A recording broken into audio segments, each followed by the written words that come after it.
Boa noite a todos, muito prazer, meu nome é Valéria. Eu sou engenheira de formação, mas hoje trabalho como cientista de dados aqui no Nubank. E hoje eu vou contar um pouco para vocês sobre como que a gente faz projetos de Machine Learning na prática, baseado na minha experiência, tanto acadêmica quanto profissional. E o meu professor, que me ensinou o básico de Machine Learning, está na plateia hoje, e ele vai ser o segundo palestrante, que é o Carlos Helvas. Se eu falar qualquer bobagem, vocês reclamam com ele. Beleza. Bom, a ideia dessa palestra é dar um curso de 6 meses em 45 minutos. Então, vai ser bem superficial, mas a ideia é que vocês tenham uma visão geral de como é um projeto de Machine Learning, do começo ao fim, e que isso instigue a curiosidade para que vocês queiram saber mais, se aprofundar, e também eu vou falar de algumas melhores práticas que eu aprendi ao longo da minha carreira. Esse slide é uma cópia descarada de um paper do Google, que também já foi mostrado em um outro meetup aqui do Nubank, que era sobre projetos de Data Science. E a verdade é que, desde você sair de um desafio de negócio ou de qualquer desafio que você queira resolver, até impactar a vida de pessoas, clientes e o negócio, muita coisa precisa acontecer para esse projeto, de fato, se concretizar. Tem muita parte de engenharia, tem muita parte de deploy, serviços, monitoramento, tudo isso é muito complexo e faz parte de um projeto de Data Science. Mas hoje a gente vai falar só da caixinha rosa, que é Machine Learning, e só do básico dessa caixinha, bem superficialmente. Bom, como começa um projeto de Machine Learning? Na real, a primeira coisa que você tem que fazer é entender qual que é o problema de negócio e como que isso poderia ser resolvido usando Data Science. Só isso já costuma gastar metade do tempo de desenvolvimento, ou uma parte bem significativa, e é uma das partes mais complexas. Por ser tão complexo assim, a gente não vai falar disso hoje, mas tenha em mente que é o primeiro grande desafio que você precisa resolver. Beleza, então do que a gente vai falar, né? A gente vai falar dos tipos de aprendizados dentro de Machine Learning, como que a gente avalia se o modelo está performando bem ou mal, e finalmente a gente vai falar de como que a gente desenvolve esse tipo de modelo, quais técnicas a gente usa, quais estratégias, o que pode dar certo, o que pode dar errado. E como que você resolve, né? Bom, antes, um grande disclaimer, eu vou ter que contar uma pequena mentira para vocês. Eu tentei deixar o mais linear possível, por uma questão didática, para fazer um pouco mais de sentido. Mas na vida real, ciência de dados é ciência, então é um processo iterativo, ele dá errado, às vezes você tem que voltar, dependendo da decisão que você toma, você pode fugir totalmente de tudo que eu estou falando aqui. É só um guia básico de boas práticas. Beleza, então vamos lá descobrir como é que a gente prevê o futuro para influenciar ele, eventualmente? Bom, Machine Learning é usado para duas tarefas, principalmente. A primeira é para escalar tarefas que os humanos já fazem muito bem. Por exemplo, identificar o que tem numa foto, ou descobrir se tem sentimento de raiva em um tweet. Todo mundo consegue fazer isso, mas a questão é que você não consegue fazer isso para 1 milhão de fotos em 1 milissegundo. Se isso fosse necessário, seria impossível. Uma máquina conseguiria.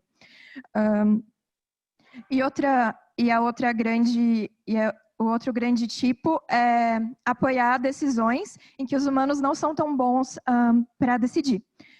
Por exemplo, se eu devo ou não conceder um cartão de crédito, qual que é o limite ótimo, e outros exemplos.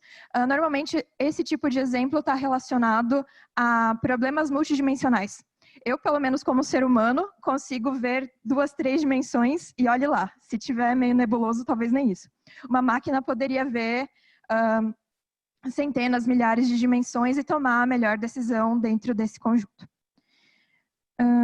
Ok, vamos começar então aprendendo quais são os tipos de aprendizado e que tipo de problemas que eles podem resolver na prática. Esse slide não é para assustar. Existe aprendizado supervisionado, não supervisionado, aprendizado por reforço, aprendizado profundo. Dentro de aprendizado supervisionado, a gente tem sistemas de recomendação, Survival Time Series, e eu nem coloquei tudo que existe. Tipo, tem muita coisa. Mas a boa notícia é que a parte mais básica dos modelos supervisionados resolvem uma parte bem significativa dos casos de uso reais. Então, hoje a gente vai falar só do básico dos modelos supervisionados. Só para vocês entenderem o que é um modelo supervisionado, eu vou explicar o que é um modelo não supervisionado. Um modelo não supervisionado só recebe a base de dados e a gente não categoriza essa base de dados, a gente não dá rótulo. No meu exemplo do slide, eu tenho gatos e cachorros. Eu nunca falei para o modelo que existiam gatos e cachorros. Ele simplesmente separou em 2 grupos porque o modelo acredita que esses grupos são similares, mas ele não faz ideia do que é um gato e o que é um cachorro. No caso do modelo supervisionado, a gente começa dizendo para o modelo se cada amostra, cada foto é um gato ou um cachorro, e o modelo vai criar regras sozinho, sem eu falar para ele, sobre qual grupo cada amostra deveria cair. Os tipos mais comuns de aprendizado supervisionado são classificação e regressão. E qual que é a diferença? Nesse exemplo com temperatura, se eu quisesse prever qual que vai ser a temperatura amanhã, isso seria um problema de regressão. Porque a resposta é um número, pode ser 10 graus Celsius se estiver muito frio, ou 40 graus Celsius se estiver muito quente. Eu posso tentar prever isso. Ou eu poderia tentar simplesmente prever se está quente ou frio. E nesse caso seria um problema de classificação binário. Beleza. Antes da gente começar a modelar, normalmente o que se faz é descobrir como que você vai medir a performance do seu modelo. E por que você faz isso primeiro? Porque se você não fizer isso, vai ficar muito difícil de você descobrir qual que é o seu melhor modelo. Você pode acabar escolhendo um modelo só porque você gostou dele ou por algum critério que não resolve o seu problema, em vez de escolher o modelo que melhor resolve o seu problema.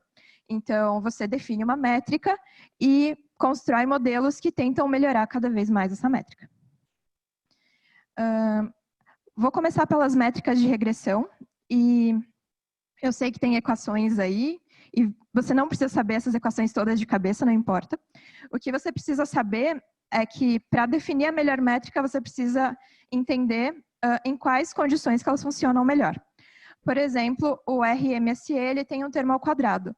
Então, se eu colocar valores muito grandes para ele tentar prever, os termos ao quadrado vão ficar muito maiores nos valores muito grandes. O que vai fazer com que o meu modelo tente acertar mais os valores maiores. E isso pode ser bom para algumas aplicações e ruins para outras. Então, conforme você estiver escolhendo a sua métrica de regressão, saiba para qual tipo de problema ela se aplica melhor. Essas são bem comuns: RMSE, MSE, MAE, MAPE, que é bem usado para séries temporais. Também existe Spearman, que mede quão bem você está ordenando a sua regressão. E R quadrado é bem famoso também. Agora eu vou falar um pouco de métrica de classificação, mas antes de falar disso, na vida real, as bases de dados costumam ser desbalanceadas. E o que significa isso? Que uma das suas amostras tem uma representatividade muito maior do que a outra. Isso acontece muito em fraude, por exemplo. As transações fraudulentas existem em 0,0000 nada dos casos. Então, quando você tenta prever, você tem essa dificuldade que você está prevendo um evento raro. Beleza. Agora que a gente sabe disso, vamos começar falando de acurácia. Para falar de acurácia, a gente vai começar falando de matriz de classificação, que é essa figurinha verde e vermelha que está na tela. Na vertical, a gente tem os valores reais, e na horizontal você tem os valores preditos. Essa matriz diz, você coloca cada sample em uma posição dessa matriz, de acordo com você ter acertado ou errado e qual que era a categoria daquela amostra.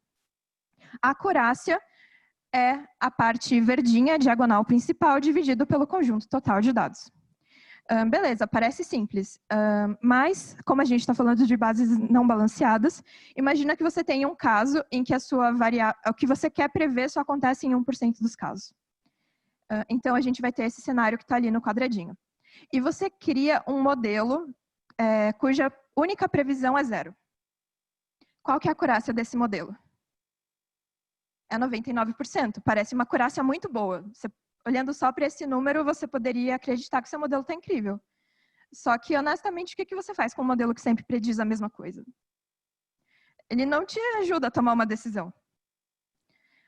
Para esse tipo de problema em que a gente tem dados não balanceados, uma das coisas que a gente costuma pensar é em precision recall. Precision é você acertar na vertical a matriz de confusão, e recall é você acertar na horizontal a matriz de confusão.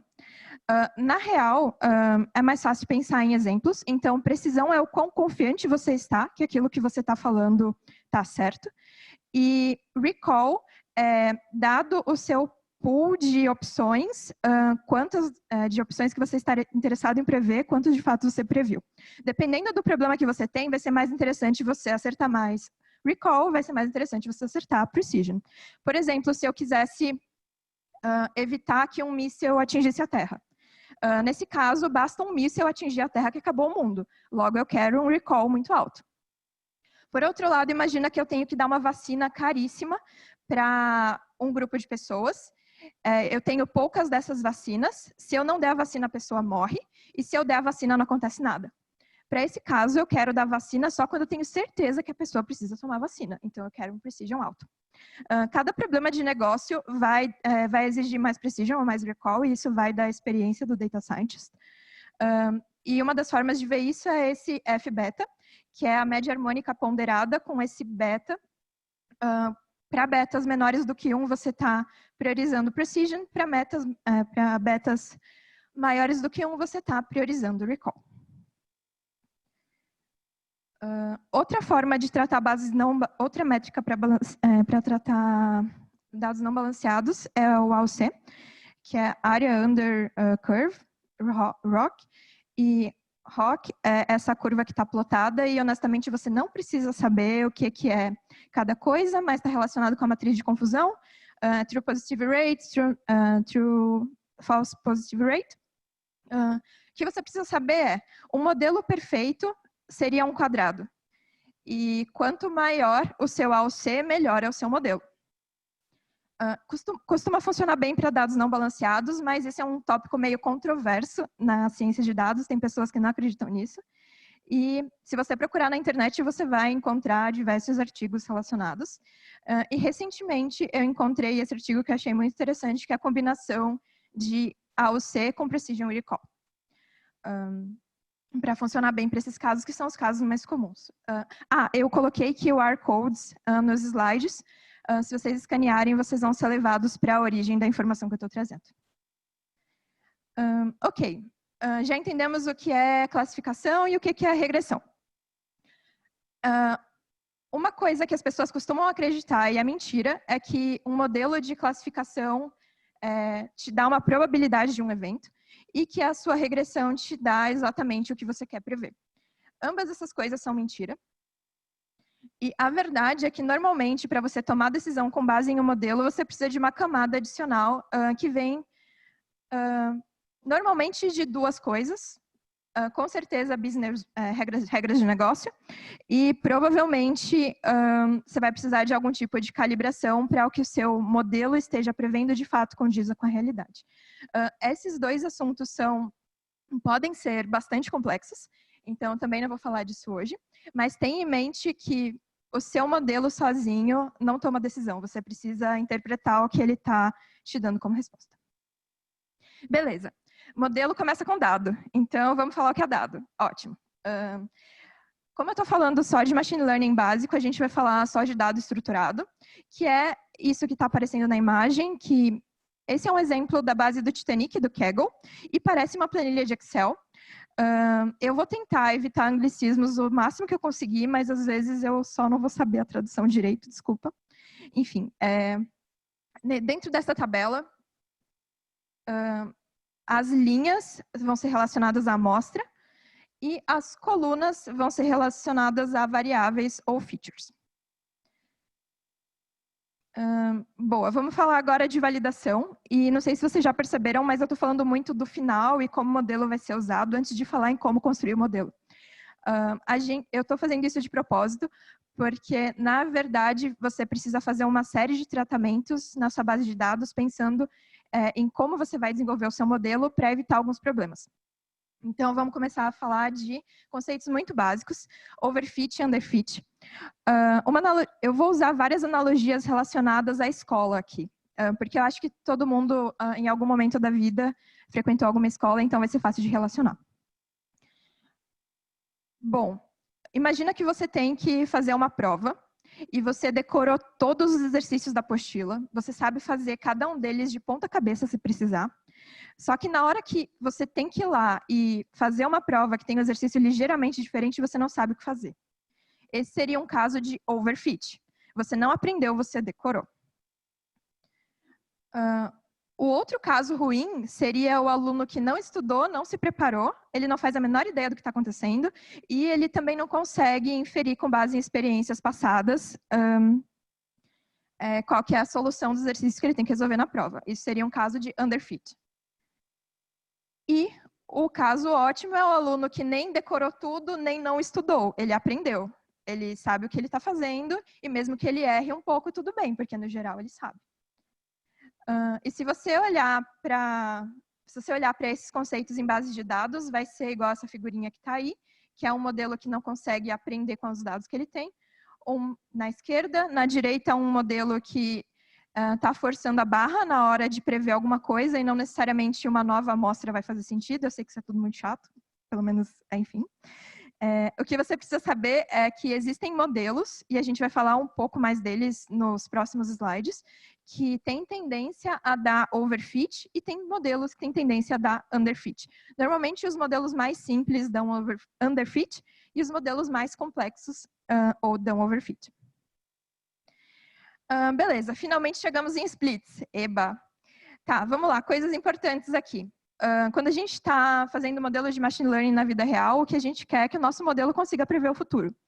Para a gente ter alguma sensibilidade de que isso vai acontecer ou não, a gente separa uma base que eu estou chamando de holdout, mas ela pode ter outros nomes, que é uma base não vista, uma base que você não vai usar para desenvolver o seu modelo, você só usa essa base para ver a performance e entender se o que você fez está fazendo sentido ou não. Deveria ser o mais próximo possível da vida real.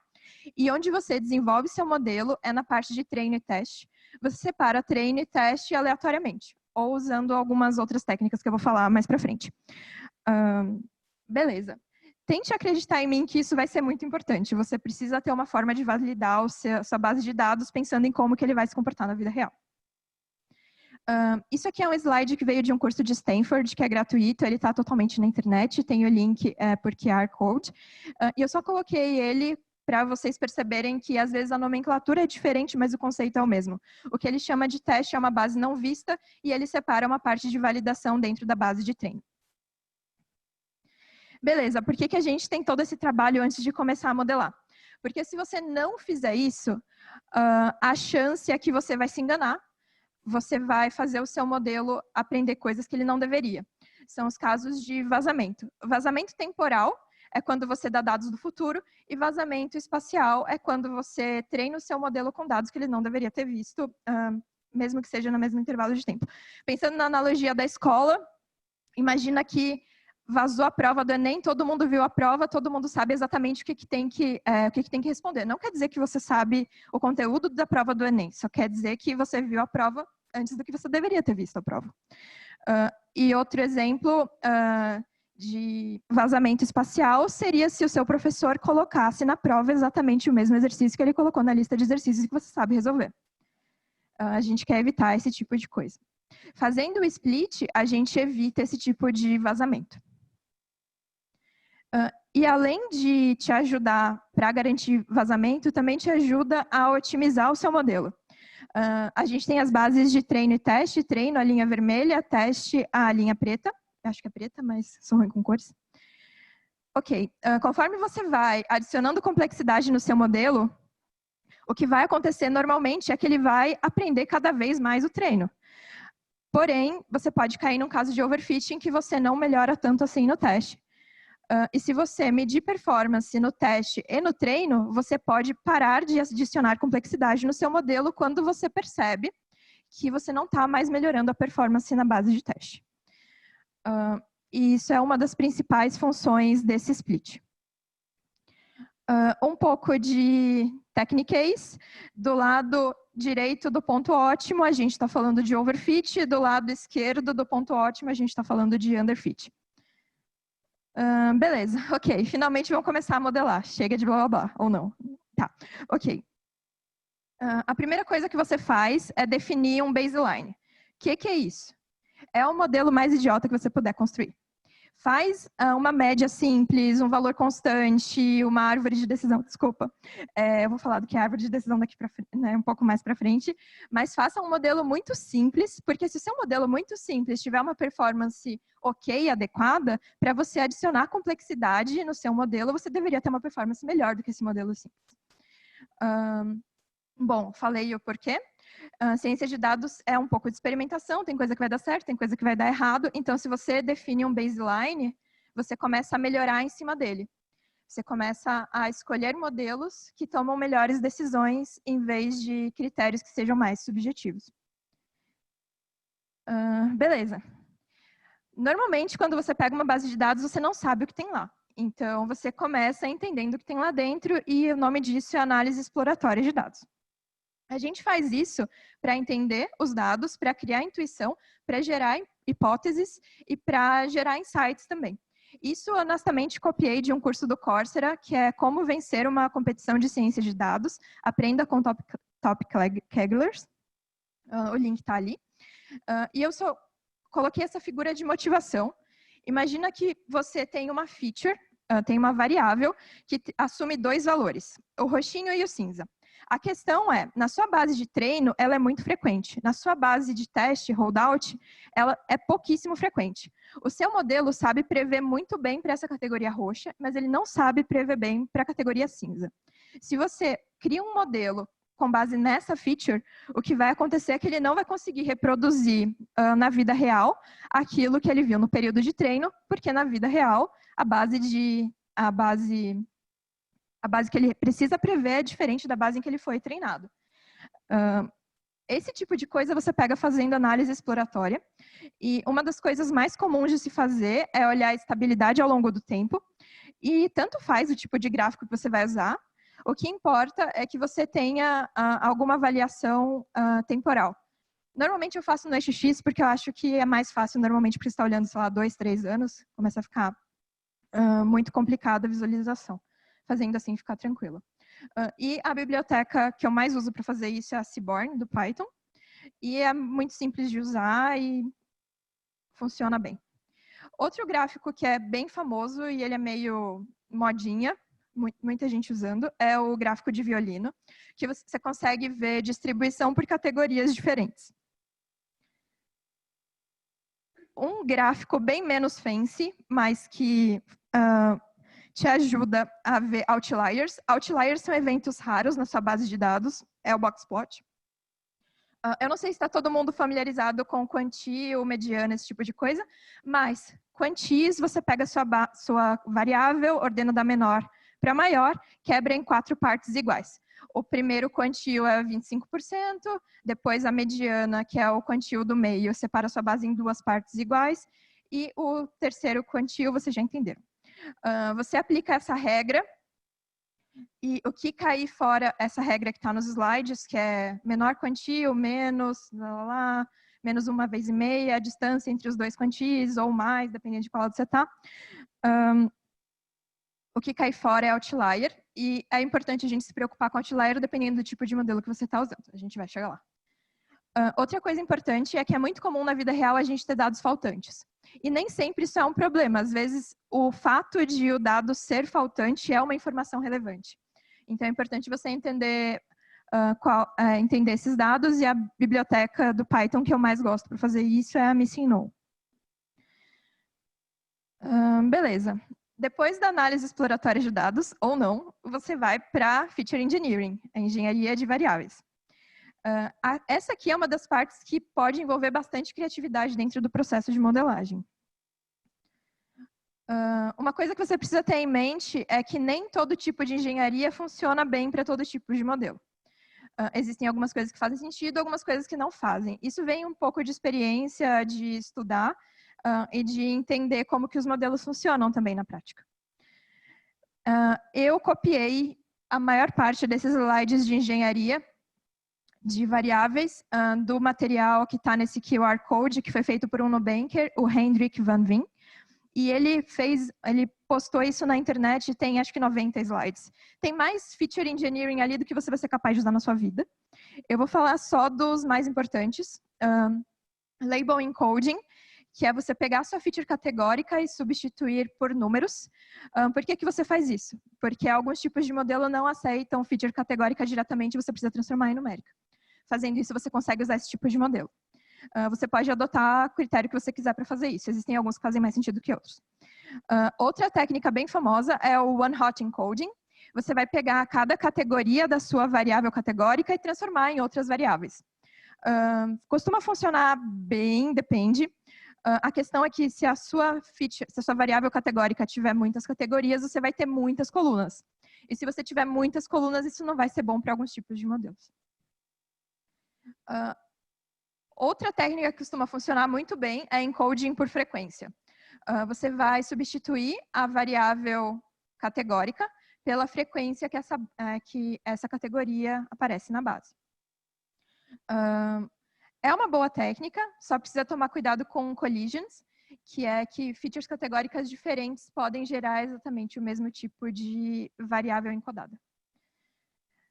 E target encoding, que eu acho que é das coisas que eu vou falar em termos de feature engineering é a mais avançada, que é você pegar a sua variável de resposta que você quer prever e tirar a média dela para as categorias da sua feature categórica.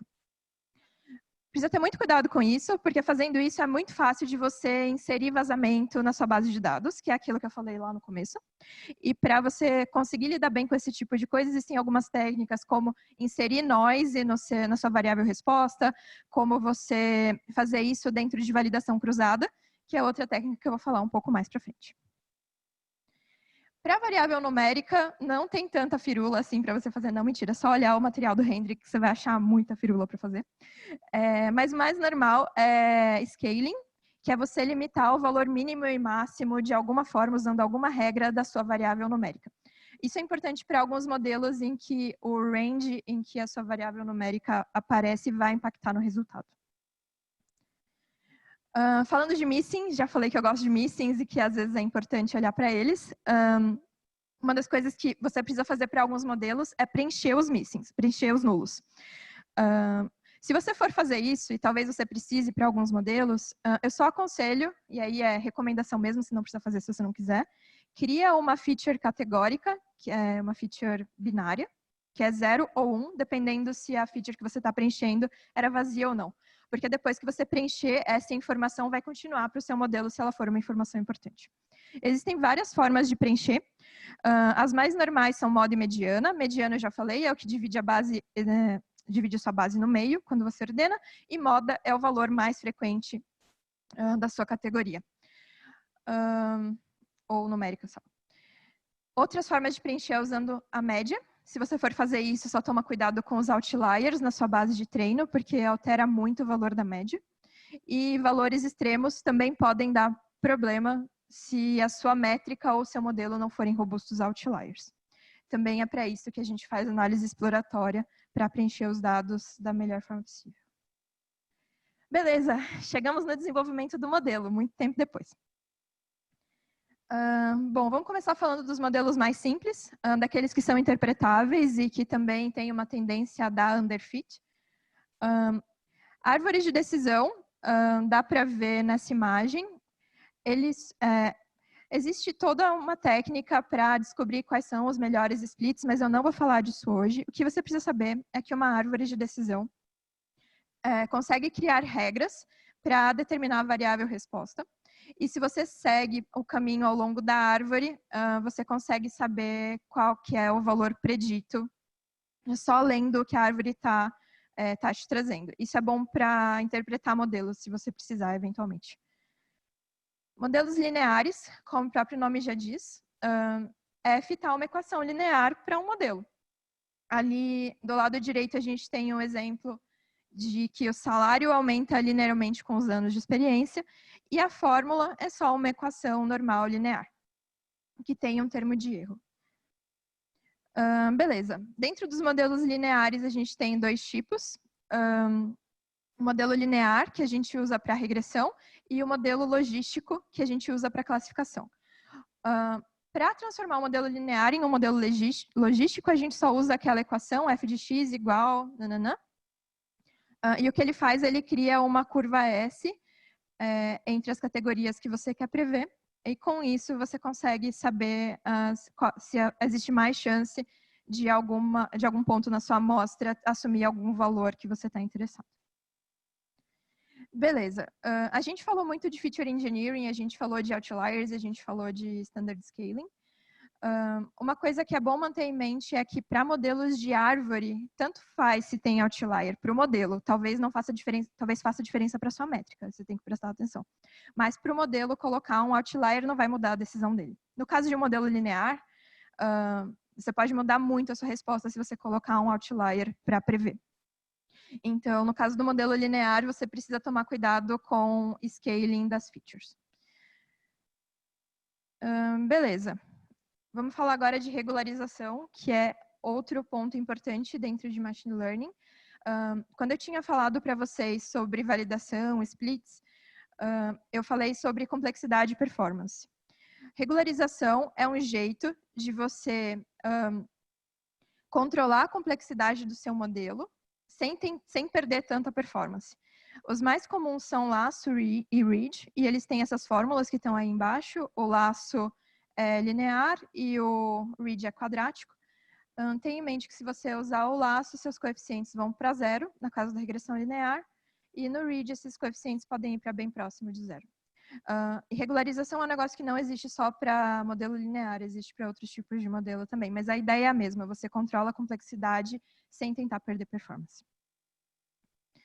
Boa, já falamos dos modelos mais simples, agora vamos falar de modelos um pouco mais complexos. Vamos falar de ensemble. Adoro analogia com escola. Imagina que a gente tem todas essas pessoas, e todas essas pessoas são alunos que são alunos bons, mas eles não são excepcionais no geral, então eles têm uma média em torno de 7. Por outro lado, se você olhar por matéria, cada um deles tem uma matéria que é muito boa, que eles conseguem tirar notas acima de 9. Imagina se eles conseguissem prestar vestibular todos juntos. E você desse maior peso para a matéria em que cada aluno é muito bom. Se você fizesse isso, a média dessas pessoas em conjunto seria próxima de 9, não seria próxima de 7. Se eles tentassem isoladamente, seria 7. É isso que o modelo de ensemble faz.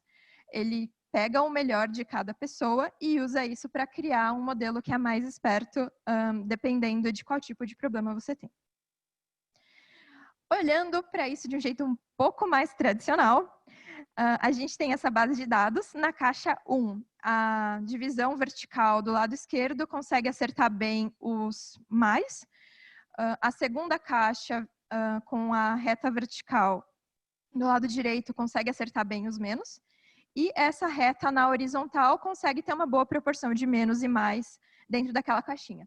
Se eu combinar essas 3 caixinhas em um único modelo, eu vou ter o resultado da caixa 4. E dá para ver que ele está perfeito, ele está acertando tudo que ele deveria acertar. Essa que é a ideia, e é por isso que modelos de ensembling costumam ter uma tendência de overfitar a resposta. Beleza. O tipo mais simples de ensemble que eu conheço é a floresta aleatória. E o que você faz é, você pega a sua base de dados e faz a amostra aleatória das colunas e cria modelos para cada conjunto de seleção aleatória. Você pega essas previsões, tira a média, no final você tem um modelo único. Beleza, existem outras formas de ensemble. As mais famosas são bagging e boosting. Que eles diferem de modelo único é que você usa vários modelos e usa técnicas para juntar todos eles de alguma forma. O bagging é meio que parecido com o random forest, só que em vez de selecionar coluna, você vai selecionar linha.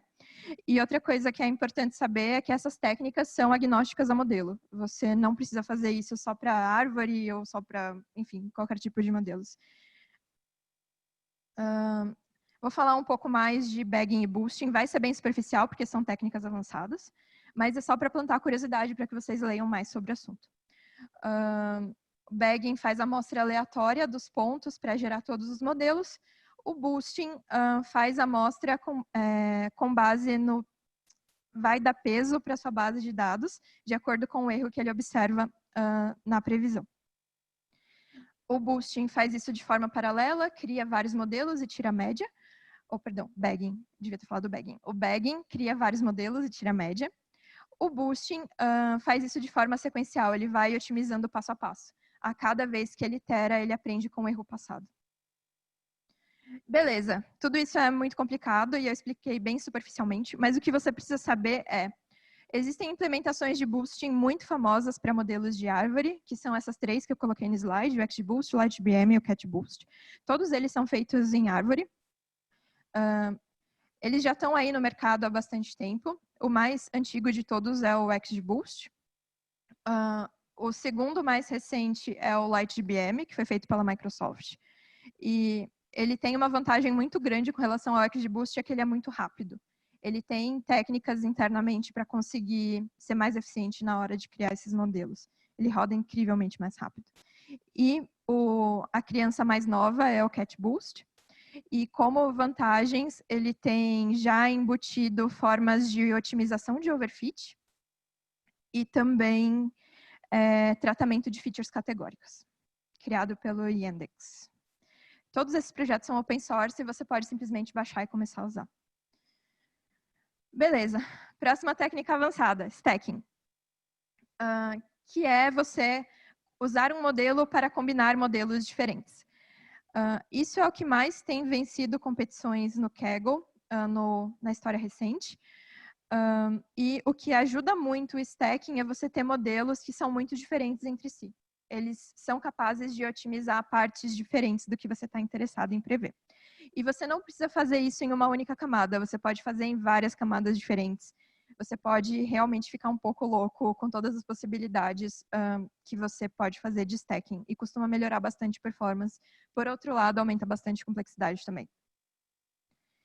Beleza. Falei das técnicas, agora vamos falar do que pode dar certo, do que pode dar errado e como que a gente resolve isso. Bom, eu já falei de dados não balanceados e que tipos de métricas que a gente usa para esses casos.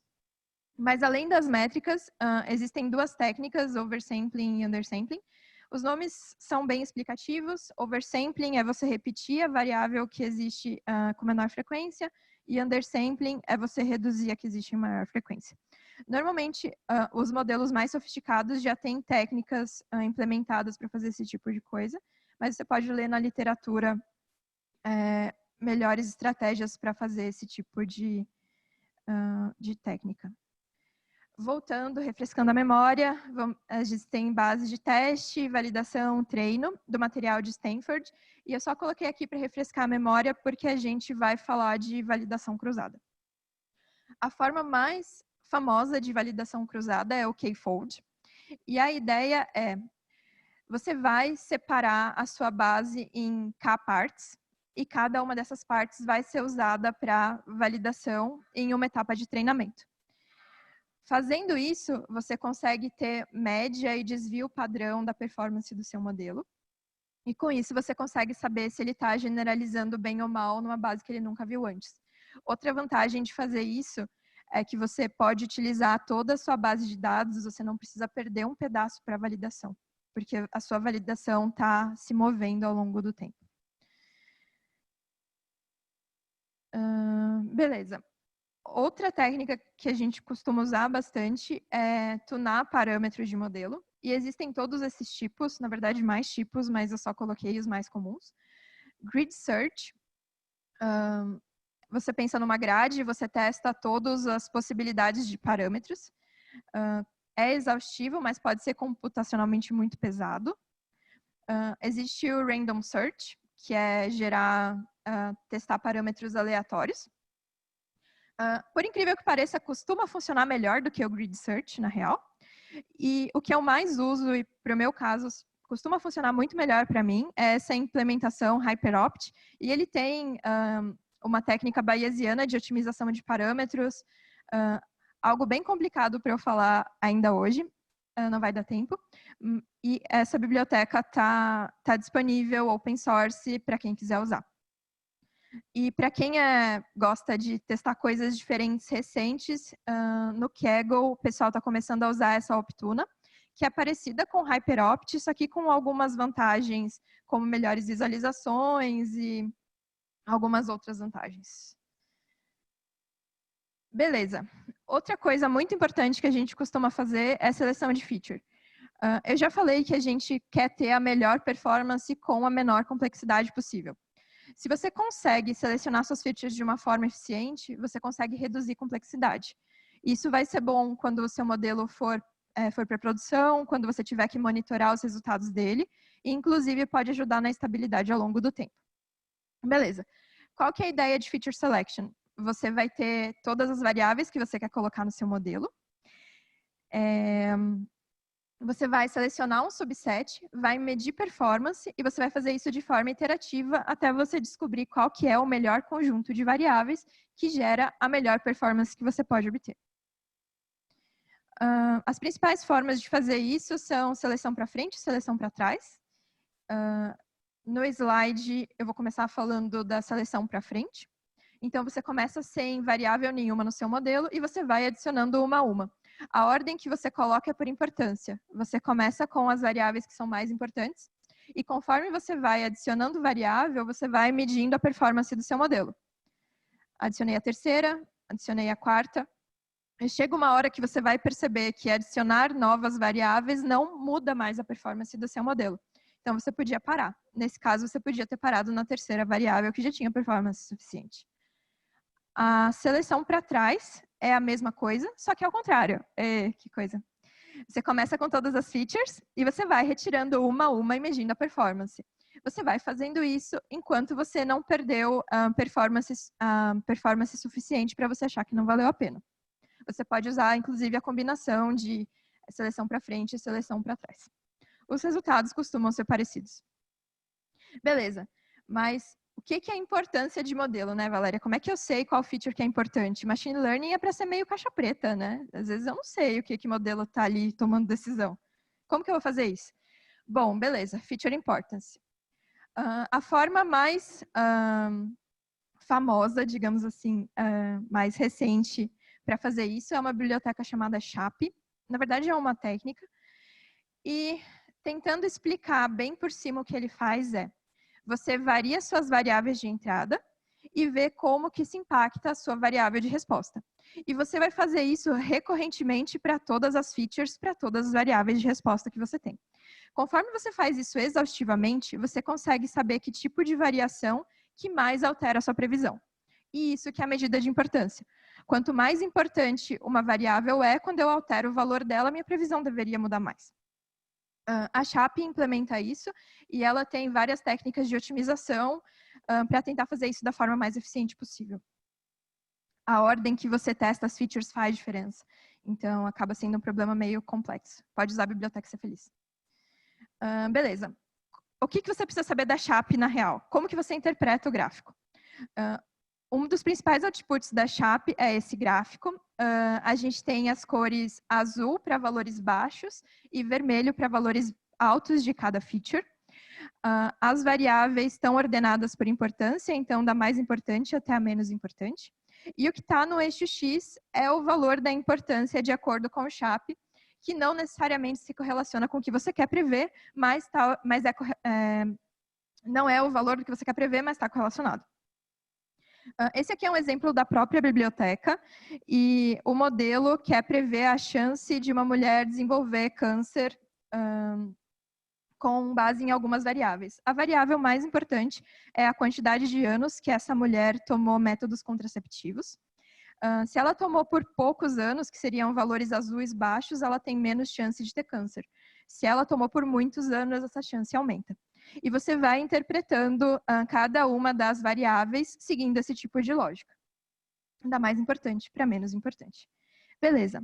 Mas o SHAP não te ajuda só a olhar o geral. Com base no SHAP, você pode entender por que alguém tem alta chance de ter câncer ou por que alguém não tem, no meu exemplo aqui, mas funcionaria para qualquer modelo. No exemplo de cima, é uma pessoa que tem um score baixo de chance de ter câncer, 0,06, E ela tem variáveis que ajudam ela a não ter e variáveis que ajudam ela a ter maior chance de ter câncer. E elas estão explicitadas pelo tamanho da barrinha, você consegue saber o que é mais importante. No exemplo de baixo, é uma pessoa que tem uma probabilidade alta, 0,71, e os motivos pelos quais essa pessoa tem alta chance são a idade de 51 anos, a quantidade de anos fumando, e assim por diante. Você consegue saber que variáveis que aumentam a chance dessa pessoa ter câncer. Beleza. Outra forma de ver importância é correlação, ou falta de importância no caso. A correlação é uma medida de o quão parecidamente ordenadas as variáveis são. Se duas variáveis são muito parecidas, você podia provavelmente remover uma delas e ia dar na mesma para o seu modelo, porque toda a informação já está em uma. Se você começa a observar muitas variáveis que são correlacionadas, você provavelmente consegue tirar e não ter efeito nenhum. Assim você reduz complexidade sem reduzir performance. Opa, chegamos no bonus track. Beleza. Tudo isso que eu falei, na verdade, é o playground do Kaggle. No Kaggle, você consegue testar do começo ao fim todas as técnicas que eu falei e também saber o que as pessoas estão descobrindo de novidade, modelos novos, esse tipo de coisa. E o legal é que no Kaggle você pode fazer isso por dinheiro. Quanto melhor é o seu modelo, maior a sua chance de ganhar dinheiro fazendo isso. Então, é uma motivação a mais. Bom, se você ouviu essa apresentação toda e pensou, nossa, isso não é para mim, não quero me envolver com esse passo a passo todo, todas essas técnicas, e ai meu Deus, ensembling, coisa difícil. Existem infinitas bibliotecas que fazem isso do começo ao fim. Isso é o fim dos cientistas de dados? Não. É só uma forma de você ter modelos mais rápido, que vão ter uma performance adequada e que talvez se adequem às suas necessidades. Mas, enfim, isso que está nesse slide é só uma busca que eu fiz no Google em 5 segundos. Existem infinitas bibliotecas que fazem auto machine learning e auto deep learning. Você pode usar qualquer uma delas, e inclusive isso pode ser uma boa alternativa para você ter como baseline quando você está, de fato, tentando desenvolver um modelo. Os cientistas de dados agregam bastante valor ajudando a descobrir quais problemas podem ser resolvidos e fazendo modelos que são mais customizados e que podem ter performances razoavelmente melhores do que essas soluções mais automáticas. E para fechar, espero que ninguém tenha se assustado, foi o conteúdo de 6 meses em 45 minutos. É uma frase de Einstein e lembre-se que é iterativo, vai ter muita coisa que vai dar errado, mas tenta ser criativo, tenta fazer coisas diferentes que talvez você consiga performance melhores, você consiga resultados melhores tentando coisas novas. E estamos contratando. Chega. É isso.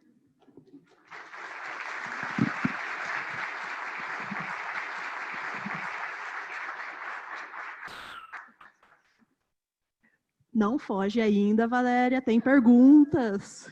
Não façam perguntas difíceis. Certo. A primeira pergunta. Obrigatoriamente, é necessário estruturar o dado antes de consultar, de construir e aplicar o modelo? E como seria a análise em tempo real, por exemplo, de sentimentos em uma rede social? Não, você não precisa estruturar os dados. Existem modelos que conseguem tratar dados não estruturados. Como que funcionaria a análise em tempo real? Tem toda a parte do projeto de Data Science, de como você vai coletar esses dados, como você vai garantir que você está servindo o seu modelo em tempo hábil.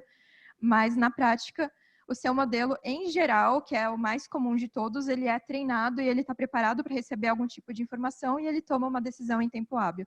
Existem alguns modelos que aprendem conforme eles avançam, que são os modelos de aprendizado por reforço, mas eu não abordei eles hoje. Certo. Próxima pergunta, e eu acho que talvez você vai ficar feliz com ela, se eu souber de tudo isso, já estou preparado para trabalhar no Nubank? Olha, eu acho... Eu posso falar? Pode? Pode. Estou autorizada? Eu acho que o conteúdo dessa apresentação cobre 80% do que a gente pede nos cases de modelagem do Nubank. Obviamente que vai depender da experiência do candidato, se a pessoa tem muita experiência com Deep Learning ou Reinforcement Learning ou alguma outra técnica, talvez o entrevistador queira se aprofundar até para entender sobre a experiência da pessoa e como que ela utilizou essas técnicas no passado. Mas em termos de Machine Learning básico, se você souber entender como funcionam todas as técnicas que eu abordei superficialmente hoje, você deveria conseguir responder todas as perguntas. Certo. Finalmente, a última pergunta. Quantos modelos você geralmente descarta até que escolham um que seja bom em um problema específico? Tá, não existe resposta para isso. O que a gente faz, a gente limita a quantidade de tempo que a gente quer gastar no desenvolvimento de um modelo. Então, se eu tenho 3 meses para desenvolver um modelo, eu vou iterar o maior número de vezes que eu conseguir para ficar com o melhor modelo que eu tiver nesses 3 meses de desenvolvimento. Você sempre pode tentar melhorar um modelo, é uma tarefa infinita, é como um pintor pintando uma obra de arte, você sempre pode querer melhorar. A questão é que, às vezes, se você desenhar só a maçã ali no seu quadro, as pessoas já entenderam que é uma maçã e isso já é o suficiente para tomar decisão na vida real. Então, você podia seguir o jogo com essa maçã mesmo e depois ver como que você melhora ela. Certo, muito obrigada, Valéria.